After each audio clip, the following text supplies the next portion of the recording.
Frazer, I'm so happy to have you here. I know that you're like obsessed with Only Fools and Horses, so I had to bring you to Peckham. First time trying pie and mash, which is mad really, but what did you think? Can you believe it? First, I'm embarrassed. It's beautiful actually. Yeah. Loved it, and I will be back. I think you've got a new #1 fan in Juno. Yeah, she's lovely. Bless her. Good. Listen, I wanted to put these interviews together because I feel like boxers are special people, and then I wanted to really get to the root of what makes a fighter and why boxers fight. And you were one of the first people I thought of because you're boxing through and through. You've been through so much, and even though I think you'd even admit yourself you're quite early on in your pro career, your career is unique and it's really special. So that's why I wanted to get you on. But anyway, how you been? How you feeling? I'm good, Ruth. I'm good. Obviously, it's been a testing couple of months. Let's put it that way. First professional defeat. Bit of a different outlook on boxing, on life. But I'm healthy. I'm good, and I'm more determined than ever. So that's a great thing for me personally. There's been some dark days, but we've come out of that now and we're back in the gym, picking up some consistency, and just excited for next year, really. Nice, that's really great to hear. Like I said, your career is really unique, and what I mean by that is your amateur career is unbelievable. And also, I just want to say for the people that maybe don't know boxing that well, when we say amateur, it doesn't mean novice, does it? It means, so amateur boxing can mean anything from a 12-year-old having their first fight to an Olympian like yourself. And so you got on to Team GB when? What age was you? So I was like 17, 18, like I was in between, I was in the first year of my apprenticeship as an engineer. Yeah. Which I hated, by the way. I was never set out to be an engineer, but I left school and thought I've got to do something. I needed a trade just to keep mum and dad happy. So I was in my first year of that, and boxing was something. It was my passion, something I loved doing, and yeah, I ended up getting a trial on GB. I think if I was any other weight, I don't think I would have got on, but the super heavyweights were few and far between then. So it's very modest. No, to be honest, I think. You know, time is everything in this game, as you know, and it was a good time for me. And yeah, I was like a young lad, got to live the dream. You say timing is everything in this game, and I agree. But I would say, really, you've had some really bad luck with timing because with 2012 you had AJ, and then Rio, obviously you had Joyce, and we'll go into more detail about that. But when you got onto the team, I remember seeing you, big babyface Frazer, and then straight away was it right? 2012 London, that's what I'm going for. Well, I think like when you do get on the team, it doesn't matter what position you're in, the next Olympics is always your goal. Because I just know, like, I'd heard about people in the cycle before me, the 2008 cycle, that crept up from nowhere and ended up De Gale. I don't think anyone had De Gale picked to go and win a gold medal in 2008. So I knew that, like, it was drilled into me all the time, like, this is the goal. There's that picture in the gym, this could be you, do you know what I mean? So I just thought, you know what, why not make that the goal? And let's try and go to 2012. So that's when I first got on. And then I fought AJ on a club show, on my home show, and he beat me. And it was just inevitable. I just knew after that defeat, it won't be long before this guy is up Sheffield with me. Lo and behold, about 2 weeks later, he's on a trial. But from the second he walked in, I just knew, I said, this guy's going to be here, and for me, he's going to be a huge problem because he was very good. So you knew pretty early on that AJ would be a... Yeah, like, I think he came in like a breath of fresh air. He was fit, he was big, he was strong, he was determined, and you, obviously, you know yourself, you've been on the squad, you know in the same way as people, you try to win on the track, you try to lift more in S&C, you try to do better in the gym. For all my trying, I just couldn't compare to this guy's athleticism. Yeah. I won't say boxing, I say boxing in terms of I was ahead in terms of my brain and my skill set, but in terms of the athlete, I was like more than a million miles away. Right. You mentioned competing with the guys that are in the same weight as you in every sense. So, for example, when you're up GB, it's run in the morning, S&C late morning, and then you got your sparring. that form of competition where you're literally competing every lap on the track, It's every great. rep in the gym, how did you deal with that? It was a big struggle because I never won, ever. Never, ever through my whole GB career, I never won. So I think at some points it probably used to get me down, but then it had to become, the goals just sort of changed. I didn't start competing against other people, I started competing against myself. Yeah. If you're going to be at the back of a run, just be closer to the person in front of you than the week before, do you know what I mean? Yeah. If you're gonna struggle in the S&C, or I remember we used to do a circuit in the gym, and one of the things in the circuit in the gym was, remember that rope that hung from the floor? Yeah. Was to go up the rope, and I could never. I didn't have enough muscle to do that. I probably still couldn't do it now. But I remember I used to get a little bit higher all the time, and eventually I used to go up and down it. So I had my own little personal battles, and they were the ones I was more interested in winning than. I'm never going to beat these guys when it comes to running, when it comes to jumping high, lifting weights, doing reps on circuits. I was never going to beat him on them. But when it comes to understanding how to beat that opponent or being technically sound, I was a lot better than a lot of people. So you learnt really from pretty young age that it's about competing with yourself, not everyone around you. 100%. Because if you take that mindset of competing with everyone around you, and I've seen this on Team GB, it can break people. Oh, you get lost. It becomes an obsession. Yeah. I've seen it. So I've seen guys on that team that cannot stand to breathe the same air as people in their own weight. I've seen hatred.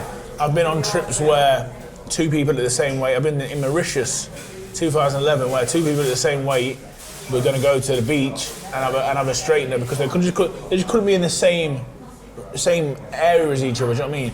And the sparring would get daft, and there'd be punches after the bell and low blows, and on the runs people would even try and trip people. I've seen it all. Like it's happened. Do you know what I mean? So I'm a nice guy. I never wanted to be that. I always got on with everyone. Joshua, got on with him well. Joyce, got on with them all well enough. Do you know what I mean? It was just, for me, it was just sport, but you've also got that competitive edge inside of you. Yeah, of course. So after it became kind of clear that AJ was going to be the one going to 2012, did you have a moment where you thought, you know what, I'm going to turn pro, I'm finished with the amateurs? Yeah, I did, because remember, you know what pro boxing is now. So I can remember having a few different people. Obviously, you're on Team GB. Social media wasn't as big as it is now, but it was getting there. So you're putting your picture on and you're letting people know where you are, because what you do, I'm part of Team GB, I'm travelling the world. So a few people got their eye on me, and word starts getting around the gyms, and you have a few like small time promoters end up getting your number and ringing you, but then when you've got nothing at the time, these deals seem like fantastic. You know what I mean? Like you don't have a clue about pro boxing really. So I was all up for it. I thought, let's turn professional. It sounds great. Do you know what I mean? My ambition was, I think I could fill a few small halls in Burton-on-Trent. I could fill the town hall a couple of times a year and make a few quid. Happy days. So if it wasn't for like Ron McCracken, you know, who like taught me a lot over the years, but speaking to me and speaking to other people about pro boxing, I probably would have turned pro then. But that's one of my biggest strengths. What I lack in other areas, I'm very good at listening and deciding what information to listen to. So I did that, yeah. I just had to be patient, because really I was still a boy. I was a boy. I wasn't mature. And I say this all the time in a lot of interviews. The name is in the title. Professional boxing is about being a professional person. It's not about being on TV and coming down to the pyros and music and walkouts and making cool Instagram videos. It's about being a professional. Yeah. And in 2012, I was far from that. I was still going out at the weekends. I was still doing my lads' holidays abroad in the summer. I was still doing the things that you can't do if you want to be a professional. So I should put that to bed quite quick. Nice. So, right, after 2012, you've decided to stick around being like, you know, still up Team GB, still up Sheffield. Yeah. Rio 2016 is coming up. That's the goal. Yeah. And would you say that straight away you was like more serious about reaching 2016, reaching Rio than you were 2012? Yeah, because the thing about Rio was 2012. I was a kid, and it was a dream, really. You know, and when I looked at it, when I come down to London to the Olympics, I seen the games, I seen some of the fighters. One or two of them, I might have nicked a win off, but majority of them they were all men. They were all 25, 26, mature. I was probably 21, I think, maybe 20, if that. They were all mature men, strong, and most of them would have beat me if not stopped me. Do you know what I mean? So that was a bit different. So the right decision. Stayed to 2016. During the period of London and just after, Joe Joyce has come onto the squad. And back then on the squad, it's not the same now, but back then, if you was on the squad and the ABAs were coming up, you have to go in the ABAs. Like, it wasn't like, oh, I'm not going to do them this year because I've hurt my pinky or whatever. It was, you're going in the ABAs, like, it was like you're training up Sheffield to go to the ABAs, you know what I mean? So I was in the ABAs, I think me and Joe got to the ABA final. Yep. Again, he beat me in the York Hall. I think this is the first time I boxed, I was stopped and my eye went huge, I had a big black eye. Yeah. It cracked my cheekbone. So he's on the squad now, we're competing over the next few years, but automatically once someone's beat you in like a club show or whatever, or the ABAs, where obviously the whole team and everyone in charge is looking, they're watching the ABAs, he's a little bit ahead of you.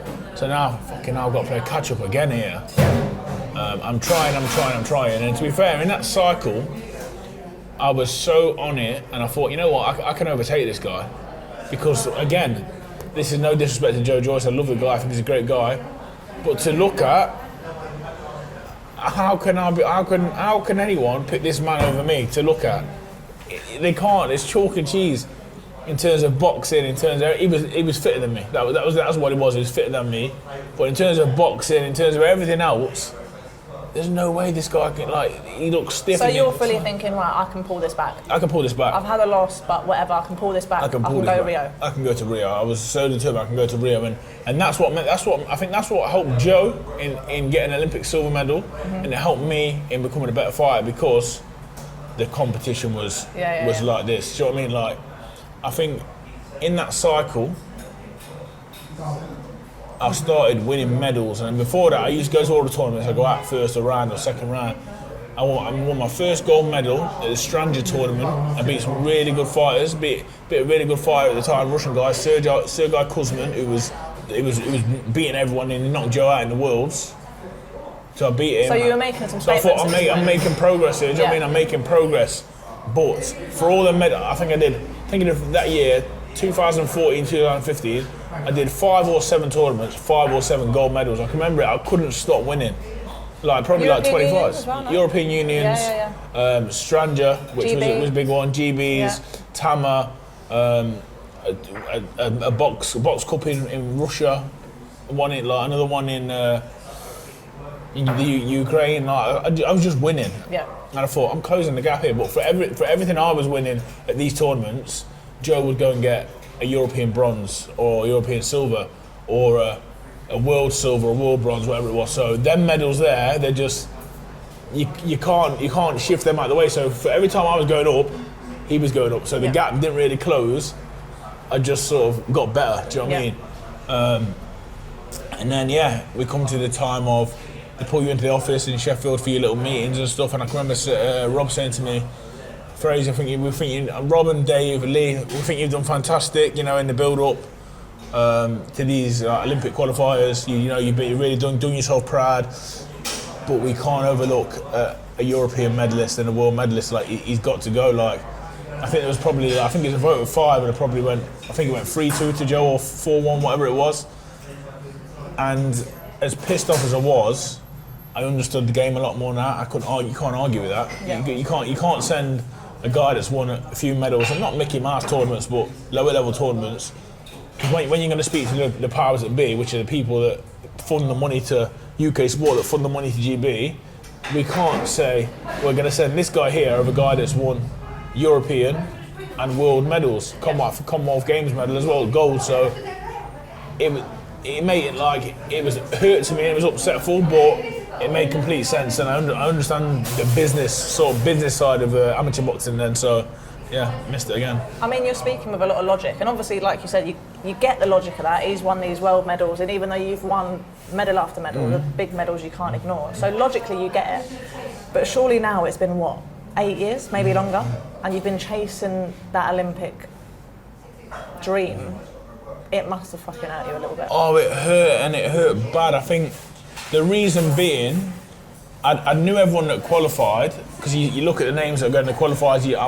I'm almost obsessed with amateur boxing at this point, so I'm watching all the qualifiers, not just European, I'm looking at the world, Asia, everything. I'm seeing everyone that's qualified, and I think, I can't remember the exact number, but say there was 16 people in the tournament at super heavyweight in Rio, I'd beat 13 or 14 of them in that period, do you know what I mean? The guy that won it, Tony Yoka, I beat him in the European Union final. Do you know what I mean? Yeah, so it like must have hurt a year later, so it was like, yeah. oh god, this could be like, Yes. that could have been You me. could have Do you know done what I mean? this, I could, if Joe had done it, I could have done it. Yeah. Because he beat on that in them Olympics, he beat Jalalov, who I'd beat as well in that period. A young Jalalov, bearing in mind because he's very good. Tony Yoka in the final, he beat him. Some of the other guys that went in there but didn't medal, I'd beat them en route, you know, to like just that cycle. So it was like a bit disheartening, but again, like I understood the game, so I got it. But yeah, that's one I cried at that one. Yeah. Because I watched the qualifier. I think Joe was in. I think he qualified in Turkey. And what you have to remember as well, it's not just the fact that Joe's qualifying. All my best friends were qualifying as well. Kez, Joe, Fowler. You know, these people these are my best. Like, they're friends with Joe, don't get me wrong, but these are my housemates. These are my best friends. And the realization that all we used to talk about every night was we're going to go to the Olympics. We're going to kill it at the Olympics. They're going, and I was the one that wasn't going, and it was like. Yeah, I was in my dad's shed, I can remember it, I cried. And a funny story is, my nan lives 100 metres over the road from me. My granddad likes the boxing. So I can remember, I'd literally been in my dad's shed, watched it on my phone crying. Thought, right, have a minute, go over and see my nan. They've got the BBC on, the red button. My granddad just watched the qualifiers. They're just fans of the GB team because I was on it, so they knew everyone. Yeah. And they're just celebrating, well, Joe's just qualified, They don't know that means that I'm not going. They don't understand how I'm glue. Yeah. So I'm like, I'm going outside and crying again. So yeah, it was a difficult time. It wasn't, it really was. So much heartbreak, and a lot of people aren't going to understand that heartbreak. It's like, the only way I can describe that is almost like a divorce. Watching what you love with your whole heart do something that you thought was meant for you, and you're watching it happen. How do you then not, essentially, I guess, throw your toys out the pram and say, forget this, I'm turning pro then? Because you didn't. You stayed on the team. No, you do. You have a few weeks. But I'll tell you what actually did it for me. The same day that Joe qualified,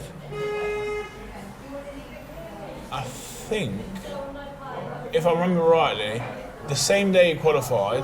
Obviously, I'm in a bit of a bad state now. I think I'd even gone out drinking because I was just pissed off. I got a call a few hours after from Rob McCracken, who said, "I know you're going to be bitterly disappointed, but please stay on it. You will be an Olympian. You know, you've got what it takes to be an Olympian." And bear in mind, he's at the qualifier now with the team. They're all celebrating. So I just thought in that moment, this guy's just took the time out, knowing that I'm at home, I'm going to be gutted. He didn't have to do that. I don't think he would have done it for anyone else. Because there were other people in my position. Don't get me wrong, there's other people that wanted to go to the Olympics and never got to go because of, you know, Maxwell was like there, Josh Kelly had qualified. You know, there's other people that would have wanted to go. And once he made that phone call with me, I looked through everything else. I said, and the coaches, Lee Pullen, who I love to death, Dave, Paul Walmsley at the time. You know, these guys, I think they all had a call with me over the next couple of days, and that meant something. It meant more than going very like. So I remember during these cycles, I'm getting to see all of my friends that I was on the squad with, that you were on the squad with. I'm getting to see them turn pro, and not really many of their careers took off. Do you know what I mean? Like, I give an example because I love him and I think he's a great fighter as well. But Stalker was the man. When we was on the team, Stalker was the guy. Yeah. And then I was doing the security as well, so I was at these shows that they were boxing on, and I was thinking, this ain't what it's cracked up to be. I thought these guys were going to be superstars, and it ain't really happening for them. Do you know what I mean? Yeah. So when they made them phone calls and explained to me that, look, you're going to be number one on the squad now. Joe's going to turn pro. You're going to be the number one super heavyweight. You know, we're going to put all our effort into you. If you can promise us you'll put all your effort in, and we'll put all our effort in, you can be Olympic champion. So I said, you know what? No, I didn't say, you know what. There was obviously, I had a bit of an added incentive, some more funding. You know, I got a good sponsor, so I had some more funding. I just had my first child, and I was banking on going to Rio to be able to get a medal, to be able to afford to live with this daughter. At this time, I'm worrying, thinking, oh my God, I've got no dough here, I'm skinned. Yeah. But yeah, I put my trust into Rob McCracken, man, and it's one of the best decisions I've ever made. That's the second time now you've mentioned Rob. He obviously spoke to you during or after 2012. And then there, after that real heartbreak of Rio, again, he's kind of, like you said, reached out and made that effort. To me, that strikes as like a father figure. Yeah. How important is that, would you say, for young boxers to have that? All boxers have got a coach, but not all coaches give you that father figure. How important to you is that? I think it's the most important part, you know. I really do think, obviously, we all need a great trainer, but a person who can be honest with you and tell you when you do it, when you're in a dickhead, or when you're not trained how you're supposed to be, that's rare. That's rare. You know, someone who's going to say, "Nah, mate, that's not good." I'll go into a bit of stories through as we speak. I come back from the Commonwealth Games 2018 after winning a gold medal, yeah, and I walked in the gym like I was the boy. I walked in with my medal around my neck. You know, like a few weeks later. Yeah. I walked in. I'm not sure Rob. I don't think Rob came out to Australia for whatever reason. So what I thought was a big deal. I walked in and he goes, oh, I goes, all right, Rob? He goes, yeah. And I didn't really give him the time of day. I goes, everything all right, Rob? He goes, yeah. You box shit. If you want to do anything in this sport, you better start taking it seriously. I just want a gold medal. Yeah. And I thought, my God, I said, yeah, but I want every fight. He goes, yeah, but you didn't look good doing it. And I can remember having like words of, oh my God, he's on at me because I didn't look good doing it. It makes sense now, but back then, so that forward figure, the person who can tell you that kind of thing. Yeah, those harsh truths. The harsh truths, man, like, they're the things you need to get across. I speak to some of the fighters that I'm around now in the gym, the kids. Some of them 14, 15. I went in the corner with one the other day in the NABC final. I had to give him some harsh truths. You know, at the end he lost, and he come out with his head down, and I had to give him some harsh truths, man. I said, you know, you've come here. You didn't listen. You didn't listen to what you were told. I've seen you in the week. I've seen the things you eat, and I've seen the thing. I'm looking at you on WhatsApp, messaging the group chat at 12 o'clock at night, 1 o'clock in the morning. Now, you have to give people harsh truths in this game. If you lie to people, it's the worst thing you can do. Yeah, and I guess you, like you said, you're around fighters all the time, professionals, amateurs. You must see a lot of yes men in the sport. Yeah, of course. I know ultimately they're not doing their fighter any favours. No. Yeah.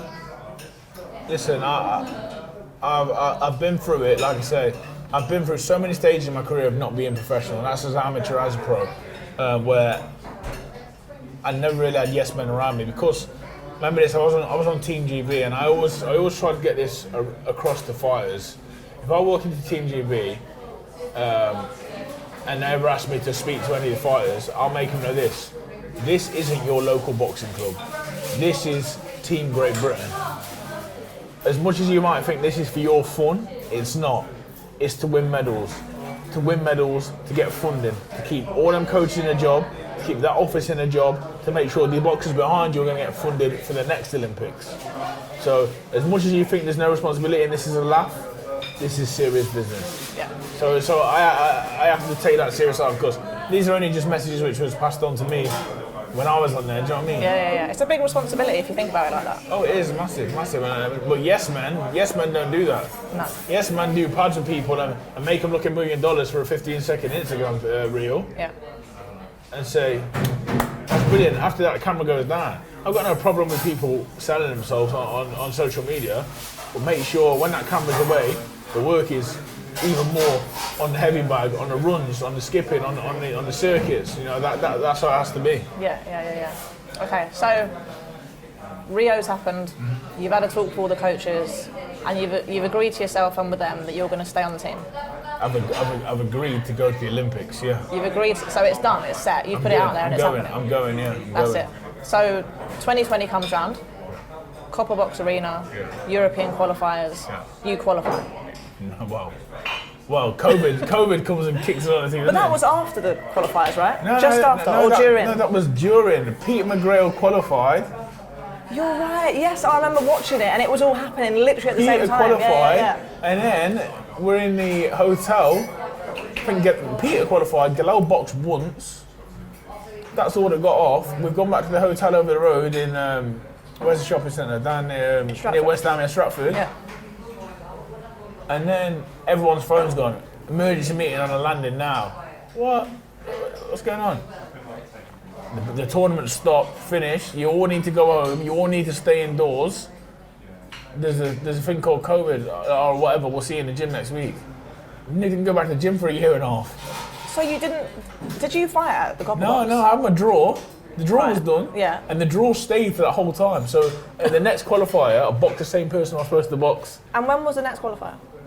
2021 in Paris. And what's going through your mind? You're in East London, you're waiting to fight, you're thinking, this is my time. 4 years I've had every sight set on this is happening, it's destiny. And then COVID. What's going through your mind at that? No, what's going through my mind? It would be COVID because it's me. Yeah. It would be COVID. If it's not Joyce and it's not Joshua, it's fucking COVID. That's what's going through my mind. So I'm thinking, this is a living nightmare. But then obviously COVID's happening to the whole world, it's not just me. So even though I feel a bit hard done by, we all got on with COVID, didn't we? Like I say, I was training out my garage, doing Zoom calls with the GB coaches while they're watching me train, doing runs and putting them into a big group chat, just doing what you can. And then look, we was a really lucky one actually, because at GB Sheffield, they went through everything, they put everything in place to get us back in as early as possible. Yeah. And then there was just crazy measurements, 2 people in the gym at a time. Coaches can coach you, but they had big white suits on. So it was like crazy. Like you have a flat each. No, you're not sharing one flat each or a hotel room each. Like that's it. So yeah, we did what we had to do, and the people at GB and the UK support made it happen. They made us still be able to train for that qualifier, which was a year later.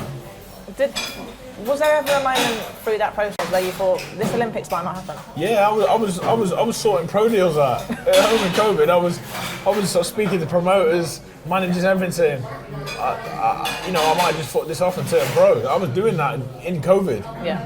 I was ringing to speaking to people at GB saying, look, this ain't gonna happen. I'm turning pro. That was happening. Okay, so you're on the phone to promoters, I assume, managers or whatever, sorting stuff out to potentially turn pro. Yeah. So when did it get confirmed that the qualifiers were happening? Once we got back into Sheffield, and we started being around it again, around the coaches, and they started getting in your ear and saying, look, every session, right, you're working. I can remember you go into the tracking groups for free, right. And the coaches, they could talk to me all the time because I wasn't going that fast, so they could talk. After COVID, I was on stage, so. They would say, listen, this is all towards the qualifier, So you start believing it then, do you know what I mean? It's going to happen. Even though it's going to be difficult, it's going to happen. And so lo and behold, we got a date. Yeah. It would have been in so my son was born in May 21. Qualifier was in, I think we left on my missus' due date, which is the 3rd of June, but he came on May 19th, So I'm training through COVID. Yeah. It's my missus is pregnant. The due date for the qualifier is early June. That's the qualifier date. Her due date is the same day or the day after. I'm saying, listen, we need to get this baby out. We're gonna have to walk. You're gonna have to eat curries. You're gonna have to all the spicy food. Yeah, whatever you can do. Lo and behold, he comes the 19th. Phew. Yeah. So I rush home from training early morning. I get 20 missed calls till I sleep in my hotel room. shoot home an hour down the M1, free speeding tickets, no joke, free speeding tickets through over the camera. He's born, kiss him, cuddle him, stay there with him for a few hours. I'm back to Sheffield. Bloody hell. And then come home, I spent a bit of time with them, 2 days on the weekend, back to Sheffield, then to Paris. I didn't even see him, straight to Paris. Okay, so we can say it was a pretty hectic time for you. Oh, crazy. You get to Paris. Yeah. You qualify. Yeah. The second, that moment in the fight, whether it was in the fight or as they raised your hand, the moment you realised you'd qualified, just tell me how that felt. My best feeling in boxing to this date. The moment you qualified. The qualifier. And I've heard this from a few people. The qualifier was the moment. For me, the best moment of my life. By my kids being born, it trumps everything by a mile. Anything as a pro, walking out, headlining in the O2, walking out on my debut at Amir Khan Brook, it just tops everything. I remember watching, and I think everyone that had ever met you through boxing was watching. Yeah, a lot of people are happy. And honestly, I feel like I don't know if I can ever remember a moment in boxing where the whole of the boxing community were holding their breath. Because it was like we'd been on this journey with you. Yeah. We'd obviously knew you were around during 2012, we knew what happened at Rio, and then obviously everything with COVID, the Olympics happening a year later than it was meant to. It was literally like holding our breath. So I just remember watching you and thinking, if you could have picked anyone in the team to qualify, obviously as a fan, of course you want everyone to qualify, you want a whole team out there, but I think when it came to watching you, I think just the whole of the boxing community was just so almost relieved. Can I say? Yeah. No, it was a great. I've got one of my favourite ever pictures. Is a picture of me just like in the middle of the ring. Just I couldn't believe it. I've done it. I didn't even do it easy either. My first fight was a guy from Croatia who was a good fighter, if I'm honest. Marko Muljan, a very very good fighter, and on his southpaw on his day he caused anyone a nightmare. Yeah. And I think that whole year of a layoff through COVID made me so bad because I got to think about this guy for a whole year. Where usually at a tournament, you see him the day before and you go boxing. You're sitting there for a year with the draw. I'm better. I've just got a draw for a year, and I know. I'm looking on Instagram. I'm seeing this geezer in Croatia who's COVID's not really affecting them guys. They're just doing their thing. Yeah. He's just smashing bags, smashing people in sparring. I'm thinking, oh my god, it's gonna be sorry the first fight back. Anyway. I was that on it. I was about 3 standing counts in the fight, nearly stopped him. Next fight, I've got this really tough little durable Turk who just wings him over the top. Yeah. Anyway, I beat him. I think I beat him in 4-1 split, 3-2 split. I didn't care. I just needed to qualify. I didn't care how I did. I didn't care. That conversation me and Rob had in 2018 about looking good. I didn't care. I just needed to win. I didn't care how it was done, and I did it. I can remember the whole team, everyone was so happy for him. It was a great memory. And leading up to that, you must have thought to yourself, all of those choices you made not to take that pro contract, or it was all the right choice? All worth it, you know. And it's a strange one because I'm looking at this cycle of Olympians who's gone Paris, and I'm looking at promoters and I'm speaking to different people because I've got a foot in the industry now, so I speak to a lot of different people. I think it's sad. Olympics is being a bit like downplayed now. It's not like when I was turning it and the guys, the cycle you were in and the Rio guys, Olympic medal meant big things. It's really sad. They're really trying to water it down, the promoters. I mean, I know it's going to save them a few quid because they have to pay a bit more for the Olympians, but they're really talking it down and downplaying it, which doesn't bode well for amateur boxing. No, I agree. I mean, I remember, I don't even know if I was boxing at this point, but I remember sitting down watching the Olympics as a kid, literally sitting on the floor watching the Olympics. And my parents saying something to me like, you have to understand that every single person there, even the worst one, is a champion in their country. Yeah. And is still extremely special. Yeah. Even the worst one. Do you know what I mean? And I just remember thinking, from then on, thinking that everyone that went to the Olympics, every Olympian, was like a superhero. Yeah. And also, I think where we obviously was around for 2012, that was like double special. Yeah. Double special. Yeah. Like I said, I've been to 3 Olympics. COVID one was Tokyo, Rio and London, and I've been around, like, not just been to the Olympics to watch, I've been like backstage, I've been in Olympic villages. The feel this is why I love London. You know, London, what London did for Olympics, and especially boxing, it was good. It was as good as it gets. I've been to the others, and they weren't bad, but the one that was at London, was unbelievable. Yeah. And a lot of people don't realise the names, you know, the names that boxed in London. Some absolute unbelievable fighters, you know. And it doesn't get talked about enough, but there was some real, not just the English guys, but I'm talking worldwide. Usyk, yeah. Errol Spence. Yeah. You know, I can remember watching Errol Spence thinking, yo, that guy, he didn't even win. I said, yo, this guy's good. Ramirez, Sapiev, he beat Fred in the final. Obviously, Anthony Joshua, Nicky, Taj, like, Katie Taylor. It was special, it was mad, it was really good. That was a Special Olympics. So you done it, you qualified. Yeah. You get to Rio. Paris. Well, sorry, Paris. You get to Paris. You're there. Was it more nerves or was it more like relief, excitement when you're actually there in Paris? No. So my best friend, I've got loads of best friends. My closest friend in boxing through that whole cycle to this day, Kelohi Afai. We did everything together, shared the room together, ate together, slept together, everything you can think we did, yeah.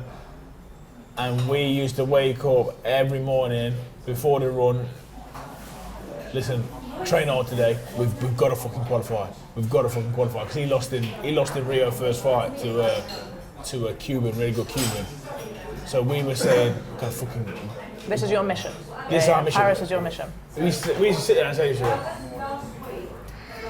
fucking hell, we've got to qualify. And then once we qualified, we go back to the gym. Get out. Frazer, fucking train hard, man. Oi, where you go? Wait at night. I'm like, wait, no, where you going, man? You're not going out to get food, man. Chill. You're not going out to mess about. You're not going out to get food. Chill. We've got to train hard, man. We got to get a medal. We've got to get a fucking medal. That was literally the saying. So when they say Team GB, like he was genuinely your teammate? Yeah, my teammate. Yeah. But like, obviously we lived together as well. We spoke every day about everything, about anything, and we helped each other through the cycle. And the message after we qualified between me and him was, we ain't going to Rio, we ain't just going to Tokyo, we've got to go and get a fucking medal. We've got to go get a fucking medal, no matter what, go and get a fucking medal, that was it. We knew from Roman Kraken, and we knew from previous Olympic medalists, it can change our lives. Yeah. We knew it. And all the way through Tokyo, all the way to Tokyo, through Tokyo, get a fucking medal. We wanted everyone to do well, but you know, because me and him had this friendship. Yeah. It was selfish. Back each other, look after each other, fucking get a medal, get a fucking medal. Did you feel because you were team captain, weren't you? Tokyo? Yeah. Was that like, that must have been some kind of honour? Because not only are you at the Olympics, this is one of the biggest things any athlete can achieve in their life, in my opinion, especially boxing. Yeah. And then not only that, you're team captain. I know. I've not really thought about it enough, and I sometimes get introduced as it, you know, like Olympic medalist and Team GB boxing captain. I've been introduced to it a few times. I've not really given it much thought, but I think one day when this is all over and I'm not in the game no more, it is something I'm massively proud of. And I just think, obviously, I've been there for a long time. I'd had a lot of life experience at this point, ups and downs, good times, bad injuries. I'd been stabbed, you know, like I could talk to everyone. I didn't have no problem with anyone on the squad. Every single person. Well, if they didn't know, I hope they did know. They can come to me with any problems, personal life, money, whatever they needed, any problems. I was mature. I was nearly 30, so I'm a bit more mature than everyone else. You know what I mean? So I was there to speak to everyone. I'm the guy that could go speak to the coaches and say, he's got a bit going on at home. They're like, Yeah. You know, I can bridge that guy. So he's a bit skint. Like, she's got a bit of problems with her boyfriend. I was the guy that could do that because the coaches they were my coaches, but obviously as I got older and maturer, I could speak to them better. Do you know what I mean? Well, I suppose by Tokyo, you had been there for over 10 years, right? Yeah. So I've seen these guys more than my parents. Yeah, that's mad. Do you think? It sounds like very much you took on that kind of leadership role almost. Do you think that's going to come through after you stop boxing as well, in terms of coaching or managing or anything like that? Because it's there, you can see it. Like people are drawn to you. Yeah, I think so, and I hope so, because and it's not something I try to do. Yeah. It's not something I try to do. It's just something that's like very natural to me. Do you know what I mean? I don't go out to be a leader. I just try to give people good advice. Try to set an example and speak sense to people. So, and that's not just in boxing. That's just in like everyday life. That's like, there's a young guy who come to the gym the other day and he's making me. He come to the gym, got some content for me. He just started out on his little content journey. I've tagged him in. He's done a few videos for me, and a few pictures, made a few reels. And he said to me, "Oh, what time are you training?" I said, "Oh, 10." He said, "Oh, I've got school, man, but don't worry, I'll come." I said, No. Go to school. Yeah. You've got to go to school. You've got to go to your sixth form lesson. Don't worry about me. We can do me any time of the week." So it's just like a natural thing that's inside me. I like to help people. Yeah. So I mean, I can see that happening with you for sure. I think it'd be a shame, like you said with the Olympics, almost. Boxing's changing. Amateur boxing's changing. I feel like amateur gyms aren't as busy as they used to be, like when we were growing up. Yeah. The Olympics isn't as cherished as maybe it once was. So I think to see people like you who have been there and done it in every capacity, achieved as much as you have already, and you're not even anywhere near retired yet. You've got so much more to do. I would love to see, as someone who loves boxing as a fan, someone like you stay in boxing forever. Yeah, I will do. I don't know nothing else. I started at like 11, 12, and I've done nothing else. I've not. It's sometimes I think it's quite sad. Like obviously I like watching football. Even my partner says to me sometimes, she's like, you're really hard to buy for. You're really hard to plan anything for, because all you do is, your idea of fun is your job. Like on the weekends, if I want to go and do something, you want to go to a boxing show, and it's not even like you want to go to like a world title show. Like you'll go and watch like the amateur show or small. Like you just love being around boxing. I said like, it's not a sin. It's just. Have you heard that Marvin Hagler quote? What's that? Oh, you if they cut my big bald head open. Boxing ring. Yeah. And that is. That is you. I thought about that. And that is literally me. Yeah, that's like it, love it. I love it and hate it all in the same breath. But that's exactly how it'd be. Yeah. Okay. So you're in Paris. You've been with your team. You're team captain. Been on Team GB for over 10 years. You're there with basically your family. All of those guys. Yeah. And you get the bronze medal. Yeah. Would you, like you said that qualifying was your best moment in boxing, even better than actually getting the bronze? Yeah. Securing the bronze? Yeah, because what people are forgetting is my story is different. Yeah. I didn't get my moment at the Olympics. Yeah. I won via a disqualification. Right. I had the incident with a French guy where he didn't want to get off the ring. Yeah. He got disqualified, which wasn't my doing. I would have fought until the last bell, win, lose or draw. But I didn't get my moment. He's been disqualified, I'm in the middle of the ring, my hand's raised. There was no crowd in there anyway because it was COVID, but it leaves an ill feeling in your mouth, you know, like... It's not how you wanted to win. I had visions of winning my Olympic medal in a close fight, because they're all going to be close, but getting the decision, no one arguing with it, winning like, you know, unanimously or whatever, like knowing that you're the winner, falling to my knees, thanking God. I had them visions. Yeah. I never got it. What I got was an argument with a French guy in a ring, him sitting on the ring, won't get out. I'm going like this. The media have gone crazy for it, so there's like 100 media over here trying to get to me to ask how I'm feeling. So it's like another very unique situation that you found yourself in. It's called a Frazer situation where it just doesn't go how it's supposed to go. Yeah. And it happened. But you've come home with that medal. I come home with a medal, so it took like I can remember going back to the village, back in the room with Galal, Ben Whitaker, Rob came and seen us. Congratulations on your medal. I said, Rob, don't congratulate me. They're going to take it off me. I know they are. I know they're going to reverse the decision. They're going to take it off me, or they're going to make us box again. I'm not having it. And my reason for thinking like that was because a couple of years before that, in the World Championships in Russia, 2019, I'd beat the Russian in the quarterfinals to go to the semi-finals of the World Championships and get a medal. The only medal I didn't get, I beat him. I'm in the changing rooms, we're jumping up and down, we're celebrating. One of the only officials come over and said, the decision. First time ever, the decision is being monitored, and they're looking at it again. They're going to score it again. 10 minutes later, it comes back to us. They're on the coach. I get a call rocking up to me. They've overturned it.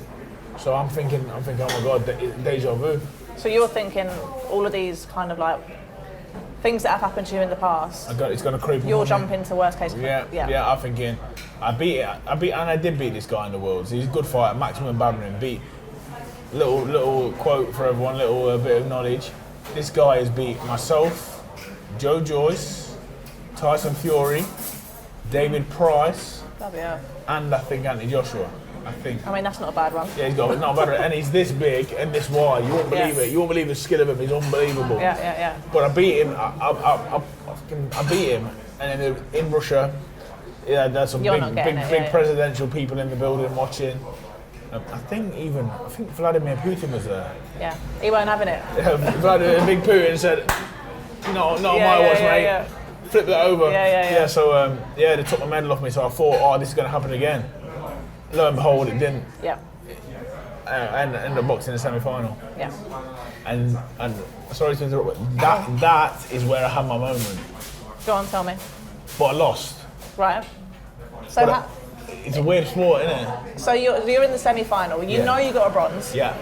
You're fighting to get into the final. You're fighting for a silver, at least. Yeah. Tell me what happens. Well, so I'm in the semi-final, but I'm having all this turmoil about this French guy. And also in that fight, I've got cut above this eye and cut above this eye. Yeah. And I've got the team there, Dr. Andrew Hogg, Sophie Smith-Moore, the physio, Ian Gatt, like the whole medical team from GB basically. They're like, look, forget the media, get to us, we need to work on your eyes. You got to fight in 2 days in the semi-final. So I'm looking in the mirror and I'm thinking, I can't fight. I'm going to fight. I know I'm going to fight, but I'm thinking I've got literally 2 splits above both eyes that are going to come open. Even if I can remember the next couple of days to do a little shake off and that, just get ready to fight a little sharpness. I can remember skipping, blood was running down my face. I'm thinking, how am I going to get for a fight? Yeah. But I think, listen, I'm here and I'm going to fight anyway. Win, lose or draw, and I'm fighting number 1 seed as well. Of course you are. And I'm thinking, big Uzbek southpaw who I beat years ago. A few years ago, went training camp in Uzbekistan. He's put me on my arse, put it on YouTube. It's gone viral. Yeah. So I'm thinking, this is going to be great. But what I did think was, these cuts they're going to open up. But if I'm going out and I'm giving everything I got. Cuts or no cut, I wasn't bothered. So we had these like second skin things you can put over your eyes. So on if you look on the podium, I've got half an eyebrow, two half an eyebrows. So I had to shave my eyebrows off. They put these like second skin things over. Then there's like they've got this like warm pen that sort of seals them up. Right. But I'm going in the fight and I'm going to give it my all. Got in there. Not a bad first round. Give him a standing count in the second round, but he's hit me with some big shots. He's opened up a third cut on my head. Bloody hell. Yeah, so I'm just full of cuts, and then I'm boxing the second part of that round. I'm being experienced. I know the referees. You know, referees already had a look at you. I'm putting my hand here. I'm boxing like this to cover my cut so he can't see. Yeah. I'm in a clinch. I'm turning round so he can't see my cuts. All those 10 plus years of experience. Yeah, and then I get hit with another big shot, and I seen him coming towards me. As he coming towards me, I said, no, please.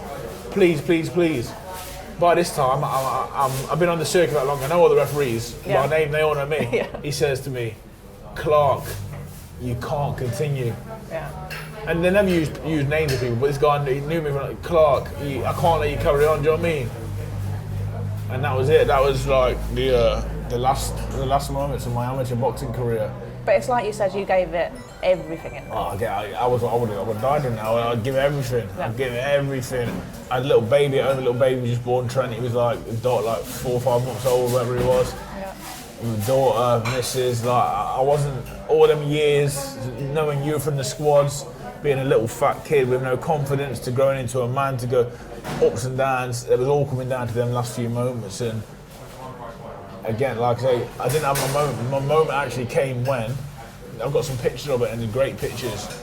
I'm covered in claret.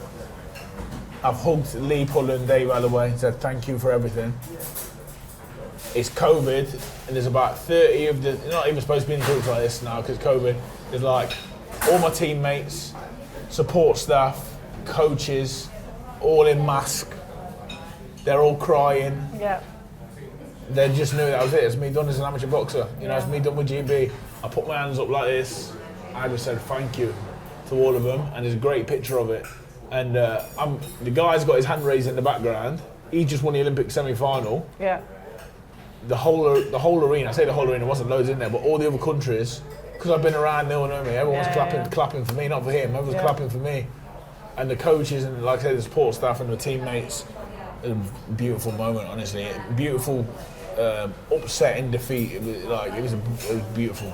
Yeah, that's it, and I think that's the thing with boxing, there's so many, for people that don't know the full story and don't know what boxing really is to a boxer, there's so many, that's the right word, beautiful moments through your career. Yeah. And again, it's like I said, that's why I wanted to get you on it, because your career is so unique and so special, because it's just overcoming, not once, not twice. The fact that you stuck around for 3 Olympic cycles when most people struggle with 1. Crazy, isn't it? 1 is mental. 3 is another level. So you've got that done behind you. You get home, like you said, you got your babies, you got your missus. Straight away, you on to like, right, pro, what's next? Well, a little bit, yeah. I'm rushing a little bit more than everyone else because remember, Father Time's ticking now. Right. On the 7th of August, 2021, I turned 30. The day that Galal won his gold medal. Yeah. He had his gold medal on my 30th, so it's a great memory forever. But I'm thinking, in hindsight, I'm already leaving this a little bit late now, and I'm using that whole thing, heavyweights can go on longer. And they can, don't get me wrong, and we can. But Father Time waits for no one, do you know what I mean? So I'm thinking, I've got to get a move on here. So everyone's back enjoying some time off. I'm back, I'm landing, I'm on the phone. Yeah. Right, I want to turn pro. Everyone wants to go, like, everyone's going to have a bit of time out. I'm going back to the gym in a few weeks. I'm going to be ready as soon as I can. Let me get some deals sorted. So my first point of call was Rob McCracken. Of course. Rob, I need to sort a deal for me. Rob's like the whitest Jamaican man in the world. He's like, yeah, no worries, we'll get it sorted. But he's dragging, do you know what I mean? He got me a couple of contracts emailed over, boxer, matchroom, there's things for me to look at. I got myself a little lawyer, sports lawyer. He's having a look at them, and then it's Rob. You know, I love him, but he's very, like I say, at his own pace. I wanted to go a bit faster. Yeah. So in the end, I said, Rob, I'm going to get involved in a management team. But for 4, 5, 6 years, he's been telling me, you don't need a manager. Yeah. That whole thing, you don't need a manager. But I'm saying, but these guys are willing to do things tomorrow. Do you know what I mean? Yeah. And I've got a relationship with these guys anyway, because obviously I'm friends with AJ. He's got 258 management. I know all these guys. I know all these guys anyway. On a personal level, they can make things happen a bit quicker. Yeah, it's going to cost me a little bit of money, but I can learn off them as well. So that was it. Signed with 258. I said, look, these are the deals that I've got so far on my email. Let's go and try and make them better. Yeah. We did, and that was it. That's all she wrote. Turn pro with Sky Sports and Boxer, which is another great decision. You know, these people came to my house. They came met my family. They came and see where I was from, what I was about. I was invited up to Sky. Did loads up there. Loads of promo. Boxer Ben Shalom came as well. Met me. Met my family. Got an understanding of wars. I know he was new in the game because I've been around.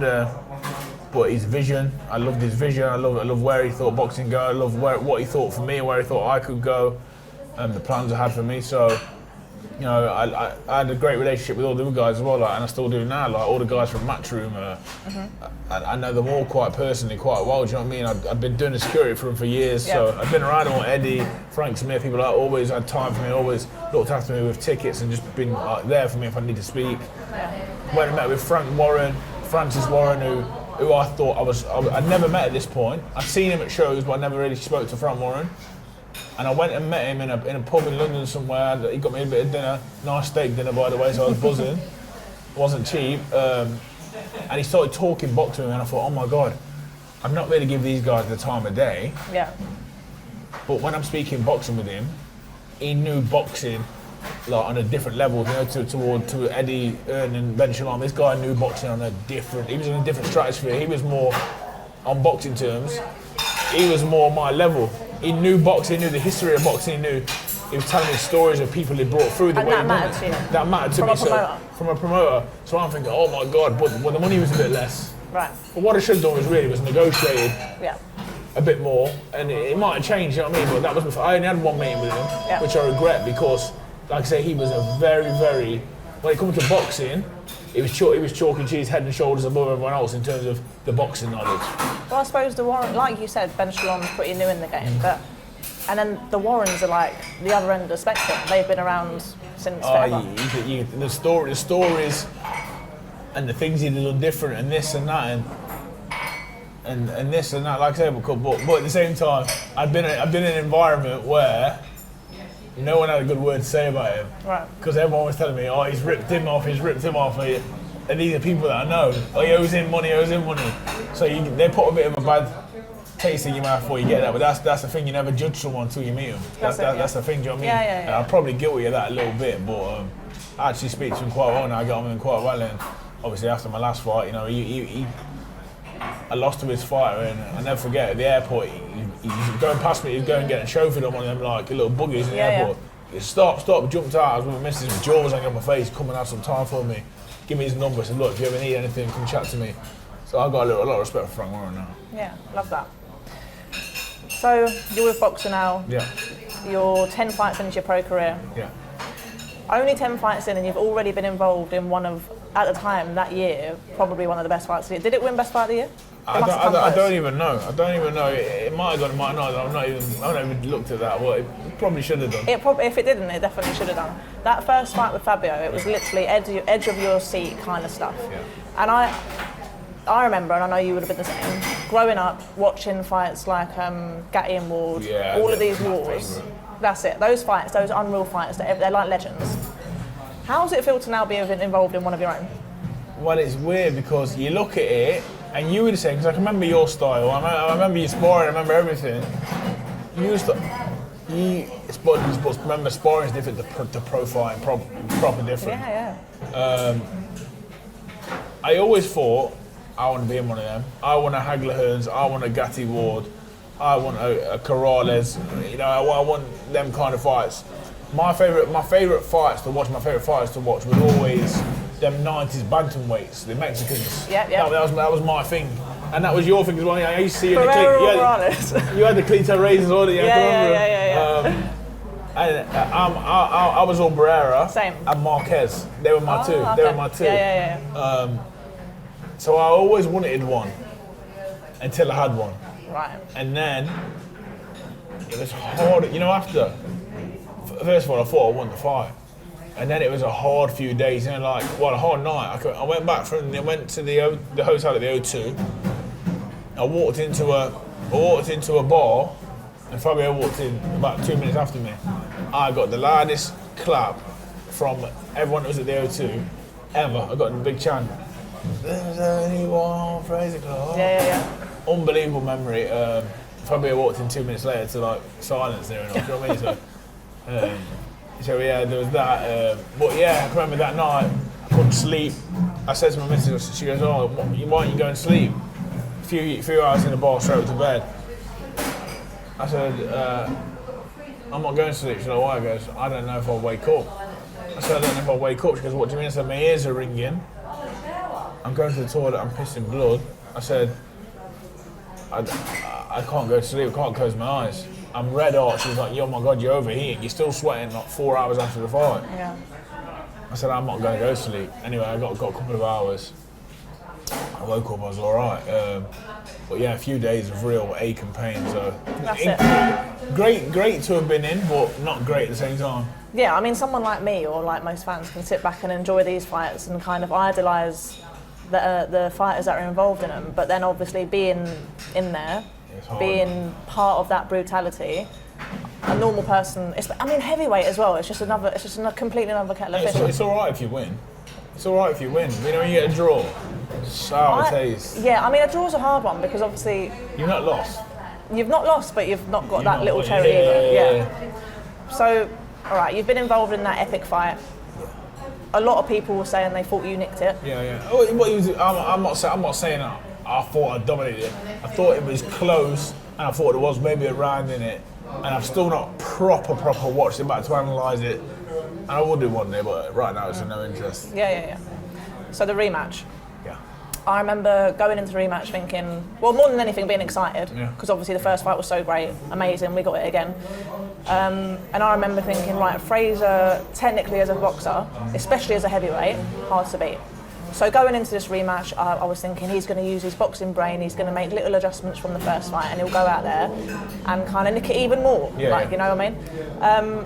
Obviously that didn't happen, we know what happened, and I think that was just a real stark reminder of the brutality of boxing, but more so the brutality of heavyweight boxing, and just anything can happen.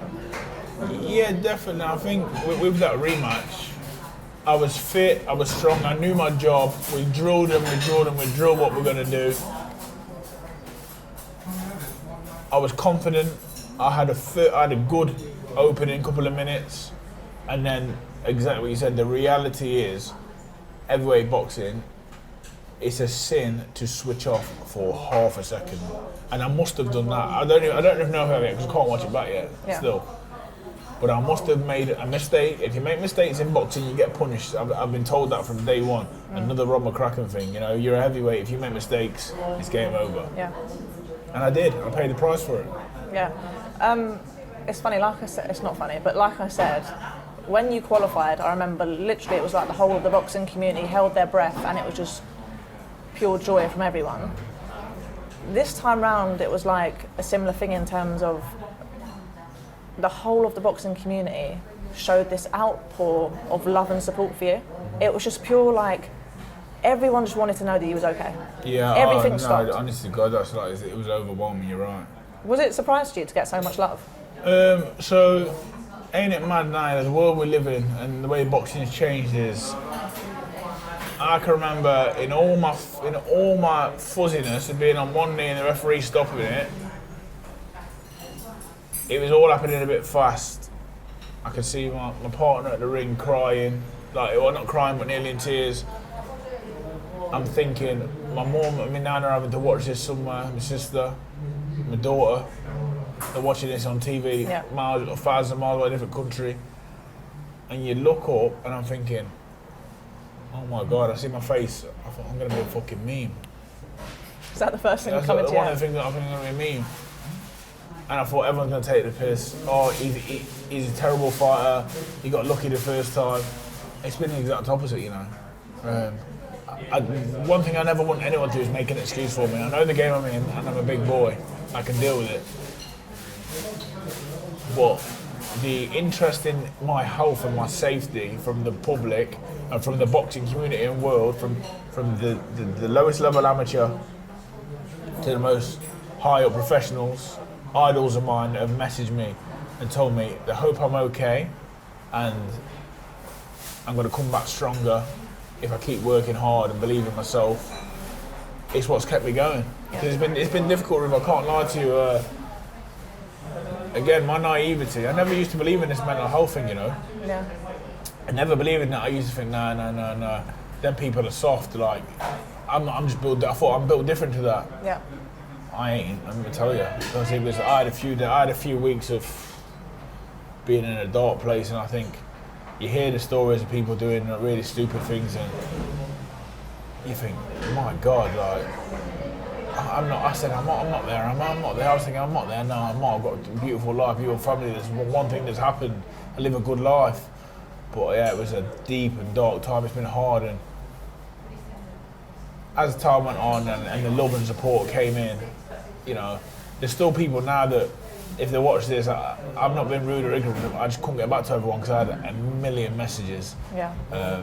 And there's still people now, I see people on the train. I got on the train this morning, someone said to me, oh, Ducky, you know, like two women, we seen you your last fight, are you okay now? How's your face, blah, blah, blah, and you think, oh my God, these are people that don't even know me, and they're just concerned about my health, and I'm not sitting here asking to be liked, because I don't give a shit, but I think a lot of people said, but the only reason people do that, because they don't do that for everyone. People said, you're a nice geezer, like, that's why people care. I want to know if you're alright, 'cause you're a nice person, so I suppose it's one positive, you know what I mean? Big up the world, big up the boxing world, that's all I can say on that. No, I mean, listen, we hear all of these horror stories where, like you said, people find themselves in places that we wouldn't wish upon anyone, and they do things that you wouldn't want anyone to feel like that's the only way out. And then everyone talks about, we need to be nicer to each other. You know, they look at they focus on trolling and all of this stuff. So to hear that you've had that kind of support from complete strangers. Yeah, it's mad. It's been beautiful. And then obviously the boxing community as well. It is beautiful. That's the only word to describe it. It's beautiful. Like I say, like I'm just a normal kid from a normal place. I try and do extraordinary things. I've been lucky enough to do some really cool things in my life, but I don't treat anyone different. I'm just what you get is what you see, and like, you know, I'm just so thankful to them people, because life could have been a bit different now if it wasn't for, like, you know, the support I've had off people. My partner, my missus as well, Danny, like, she really did keep me in a good place. My family, all my family, because people don't know how close I was to the edge. I was in a bad place. I mean, that's hard to hear, because, I mean, we knew each other years and years ago, and I can honestly say you're one of those people who will give anyone the time of day. Yeah, you have to. Advice, boxing stuff, life stuff. So to hear that people were there to do the same for you, it's great to hear. It was nice. It puts your faith back in humanity a little bit. Yeah, exactly. Because we know the world. We know boxing as well. Remember, that's the sport we're in. That's the sport we love, and we know that ain't the nicest place in the world. Do you know what I mean? It's not all like, it's not all big shows, and it's not all Saudi Arabia and Las Vegas. It's like there's a lot of boxers. Like I ain't financially well enough to do it, but there's so many boxers that I can't help financially. But if anyone ever needs a chat, I can help any boxer, and even 1%. I can only pass on the advice I've got, and it might not always be right, but a little bit, because it makes a difference. And I've seen how much it makes a difference, you know, to have a chat to different fighters and different people, all levels. It's mad. No, I think mentors are so important in anything, in any career or whatever, in life. But like in boxing, I think it's so important to have mentors, and I think you have already played such a big part as people's mentor. Yeah. Right, that fight's done. It's out of the way. You're here. You're back training. What now? Like, what are you focusing on now? Yeah, so I think I'd had a few years as a pro now, and I'm not stopped. I'm go. I say I'm having time off now. I'm not having time off. I'm in the gym every single day. Yeah. In one capacity or another. I'm still running, still training, still doing my S&C, but I'm having a little bit of a psychological break from it. I'm still at shows. I'll be at show the weekend. Yeah. I've been at show last weekend, the weekend before. But I'm trying to have a break from it. I've tried to just remember as well, this is no disrespect to all the guys, the YouTube guys that ask me for 5 minutes of my time all the time. For the next month or two, I've got to think of myself a little bit. They might have to go, sorry, not today. Come see me in a few months at a different show.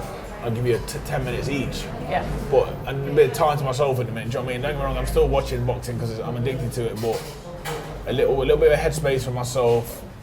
A little change of scenery, some time at home, training at home a little bit. So it's like, it's good. And I'm on the phone, and we're planning for 2025. We want obviously one fight just to come back, and then in the summer, I want to be back at a level I was at. I know I got beat. I know I got knocked out the first round. I don't need anyone to tell me what happened to me, because I know what happened. But I do truly think I'm at that level. And obviously, if it can't be Fabio again, which I imagine he's going to go on to bigger and better things, I would love to share the ring with him again at some point in our careers. Careers are long, and you never know what's going to happen. But there's other big domestic fighters out there for me. You know, I watched a good fight at the weekend, heavyweights. Yeah. Solomon and David Adelaide. Adelaide won.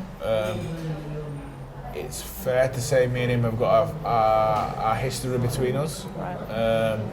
That's a fight I'd love in the summer. He might have his own plan, so listen, whatever he chooses to do. But that's what I'm looking at. I'm just looking at the future now, big fights, and getting back to where I need to be. So as a Frazer fan and as a boxing fan, that's exactly what I want to hear. I'm so glad to hear that you're kind of already getting your sights set on a big year ahead, but also obviously taking some time for yourself, because I think you've more than earned it. And the heavyweight scene at the moment is like electric. It's popping. Worldwide, but domestic as well. Good, it's crazy. good. So I can't wait to see you back in there in the mix. And I think everyone's just excited to see you back in there in the mix. And just thank you so much for giving me the time of day. Hope you enjoyed the pie and mash. Oh, it was banging. And I'd love to do this again after a few more fights. No, of course, let's catch up in the future, definitely. Nice one. Thanks, Frazer. No worries.